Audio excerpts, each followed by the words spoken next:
Hello everyone, welcome back to my YouTube channel Ghar Sansar. तो कैसे हैं आप सब? आई होप आप सब बहुत ही अच्छे होंगे। तो आज हम डिस्कस करने वाले हैं कि गणपति विसर्जन के समय आपको क्या क्या करना चाहिए और कौन से काम आपको भूलकर भी नहीं करने चाहिए। विसर्जन करने से पहले आप ये सब नियम जान लीजिए कि कौन कौन से नियम होते हैं विसर्जन करने के। साथ में हम जानेंगे कुछ उपाय और कुछ ऐसे काम जो आपको ज़रूर ही करने चाहिए। तो चलिए फिर शुरू करते हैं आज की वीडियो। ये बहुत ही इंपॉर्टेंट वीडियो होने वाली है। ये वीडियो अगर आप गणपति विसर्जन 3 दिन 5 दिन 7 दिन जितने भी दिन का गणपति विसर्जन कर रहे हैं, मतलब जब भी आप विसर्जन कर रहे हैं उस समय आपको ये सब नियम फॉलो करने हैं और ये सब काम करने हैं। और आप चाहें इनमें से कुछ उपाय आपको सही लगे तो आप वो उपाय भी कर सकते हैं। तो चलिए शुरू करते हैं। गणेश विसर्जन गणेश चतुर्थी के उत्सव का अंतिम और महत्वपूर्ण चरण है, जिसमें भगवान गणेश की प्रतिमा का जल में विसर्जन किया जाता है। यह प्रक्रिया 10 दिनों तक चलने वाले गणेश उत्सव में अंत में होती है। हालांकि कुछ लोग 1, 5, 3, 5 या फिर 7 दिन गणेश स्थापना के बाद भी विसर्जन करते हैं। विसर्जन का मुख्य उद्देश्य भगवान गणेश को सम्मान के साथ विदा करना है, ये विश्वास करते हुए कि वे अगले वर्ष फिर से आएंगे और भक्त के जीवन में सुख समृद्धि और ज्ञान लाएंगे। जान लेते हैं गणेश चतुर्थी के दिन विसर्जन का मुहूर्त। सुबह का मुहूर्त सुबह 7:36 से लेकर 9:10 तक। दोपहर चर लाभ अमृतकाल 12:19 से लेकर 5:02 तक है। और शाम का मुहूर्त शाम को 6:37 से लेकर रात को 8:02 तक है। आइए जानते हैं गणेश चतुर्थी के यानी गणेश विसर्जन के कुछ नियम। गणपति जी के विसर्जन के लिए ले जाते समय उनका मुख घर की ओर रखें, ताकि जाने से पहले बप्पा घर को आशीर्वाद दे सकें। बप्पा की विदाई के वक्त उनकी पूजा अर्चना और आरती की जाती है, इसलिए पूजा से जुड़ी सामग्री फल फूल सुपारी चावल हल्दी 21 दुर्वा कुमकुम और मिठाई से बप्पा को विदा करें। एक नारियल या सुपारी को हल्दी चावल के साथ लाल कपड़े में लपेटकर रिद्धि सिद्धि और शुभ लाभ के लिए अपनी तिजोरी में एक जगह सुरक्षित रख दें। गणेश विसर्जन के दौरान बप्पा को 5 मोदक चढ़ाएं और इसे सभी भक्तों में बांटें। मुमकिन हो तो घर में ही साफ बर्तन या बाल्टी में पानी भरकर पर्यावरण के अनुकूल ही विसर्जन करें। बाद में इस पानी को किसी पेड़ के नीचे या पौधे में डाल दें। विसर्जन से पहले 3 बार घड़ी की दिशा में परिक्रमा लगाएं। इसके बाद बप्पा का विसर्जन भक्ति और आनंद के साथ गणपति बप्पा मोरया करके या फिर गणपति बप्पा मोरया अगले बरस तू जल्दी है जैसे जयकारे लगाएं। बप्पा को विदाई देने से पहले उनके चरणों में झुककर पूरे परिवार की सेहत धन और समृद्धि का आशीर्वाद मांगे।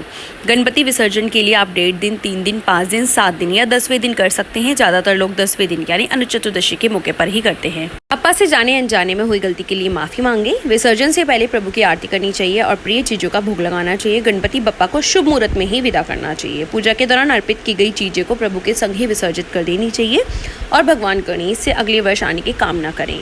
आइए जानते हैं आपको विसर्जन के दिन क्या नहीं करना चाहिए। गणेश विसर्जन के दौरान बप्पा की मूर्ति ले जाते समय दिशा का ध्यान रखना चाहिए। गणपति की मूर्ति का मुख घर की ओर व मूर्ति की पीठ घर के बाहर की ओर होनी चाहिए। कहते गणपति की मूर्ति ले जाते समय अगर पीठ घर की ओर होती है तो कंगाली का सामना करना पड़ता है और प्रभु भी नाराज हो जाते हैं। नकारात्मकता ऊर्जा का संचार होता है। अगर घर में गणेश विसर्जन के दिन बप्पा के लिए भोग तैयार कर रहे हैं तो ध्यान रखें भोग में लहसुन प्याज का इस्तेमाल न किया गया हो। भोग हमेशा सात्विक चीज़ों का ही लगाया जाता है। अगर घर में विसर्जन कर रहे हैं तो मूर्ति विसर्जन करने के बाद विसर्जन के पानी व मूर्ति की मिट्टी को फेंके नहीं। विसर्जन के पानी को आप पौधों में डाल सकते हैं व मिट्टी का इस्तेमाल पौधे उगाने में कर सकते हैं। गणेश विसर्जन के दिन मांस मदिरा का सेवन नहीं करना चाहिए। तामसिक भोजन का सेवन करने से भगवान गणपति जी नाराज हो सकते हैं। गणेश विसर्जन के दौरान मूर्ति को तेज गति से पानी में प्रवाहित न करें। तुलसी के पत्ते भगवान गणेश को अर्पित नहीं करनी चाहिए, इसलिए गणेश जी की पूजा के दौरान भूलकर भी तुलसी के पत्तियों का भोग नहीं लगाना चाहिए। गणेश जी को भोग लगाने से पहले भोग का सेवन या चखना अच्छा नहीं माना जाता है। कोशिश करें कि गणेश विसर्जन के दौरान आप किसी का दिल न दुखाएं, न वाद विवाद से भी बचें, अपमान करने से बचें और न ही किसी का मजाक उड़ाएं। धार्मिक मान्यताओं के अनुसार किसी भी त्यौहार या फिर पूजा पाठ के दौरान काले रंग के कपड़े नहीं पहनने चाहिए, इसलिए गणेश विसर्जन के दिन काले रंग के कपड़े पहनने से बचें। विघ्नहर्ता की असीम कृपा पाने के लिए इस दिन पीले रंग के वस्त्र धारण करना शुभ होता है। आइए जान लेते हैं इस दिन आपको क्या क्या करना चाहिए। स्नान करने के बाद ही बप्पा का भोग तैयार करें। गणेश विसर्जन से पहले श्रद्धापूर्वक गणपति की पूजा करें। पूजा के दौरान समय और मुहूर्त का ध्यान रखें। जिस उल्लास के साथ गणपति का स्वागत किया उसी उल्लास गाजे बाजे के साथ गणपति जी को विदा करिए। मूर्ति को विसर्जित करते दौरान पूजा में उपयोग की गई सामग्री को भी विसर्जन कर दें। पूजा के अंत में क्षमा मांगे। जानते हैं गणपति विसर्जन के उपाय। अभी गणपति उत्सव चल रहा है। इन दिनों में भगवान को लगातार लाल रंग का फूल चढ़ाएं। इस उपाय को करने से मानसिक शांति प्राप्त होती है। विसर्जन के दिन पूजा के दौरान आप लाल रंग का फूल भी चढ़ा सकते हैं। अगर आपने अभी तक नहीं चढ़ाया है तो जितने भी दिन बचे हैं उन दिनों में आप भगवान को लाल रंग के फूल जरूर चढ़ाएं। घी गुड़ का भोग लगाएं और घी का भोग लगाएं। भगवान को मोदक बहुत प्रिय होते हैं तो आप मोदक का भोग लगाइए।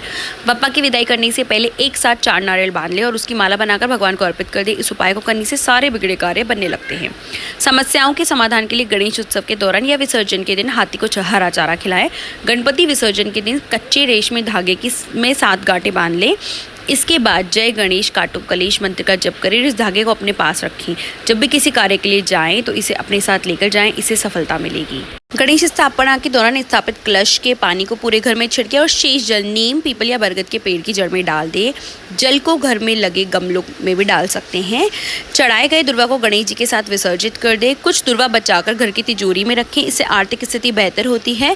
कलश पर स्थापित नारियल को विसर्जन के दौरान प्रसाद रूप में बांट दें। चढ़ाए गए सुपारी में से 5 सुपारी को अपने तिजोरी में रख दें और शेष को विसर्जित कर दें। अगर आप लगातार किसी परीक्षा इंटरव्यू में असफल हो रहे हैं तो कच्चे सूत में 7 गांठ लगाकर जय गणेश काटो कलेश मंत्र का जप करें और उस सूत को अपने पर्स अथवा जेब में रखें। आपको कामयाबी मिल जाएगी।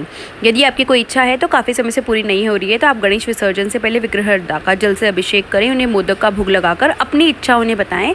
ऐसा करने से आपका काम हो जाएगा। यदि आप किसी समस्या या फिर घरेलू पीड़ा से परेशान है, अपनी समस्या किसी से कह नहीं पाते तो हाथी को हरा चारा खिलाकर विघ्नहर्ता का ध्यान करते हुए अपनी समस्या कहकर प्रार्थना करने से आपकी समस्या का समाधान हो जाएगा। अगर आप आर्थिक तंगी से परेशान हैं, धन की प्राप्ति करना चाहते हैं तो गणेश विसर्जन वाले दिन स्नान ध्यान के पश्चात गाय को शुद्ध घी व गुड़ खिलाएं। इससे धन संबंधी समस्या जल्द समाप्त होगी। अक्सर आप छोटी छोटी बात पर गुस्सा आ जाता है तो अनंत चतुर्दशी के दिन आप लाल रंग का फूल 7 दिनों तक भगवान गणेश को चढ़ाएं। आपका क्रोध खत्म हो जाएगा।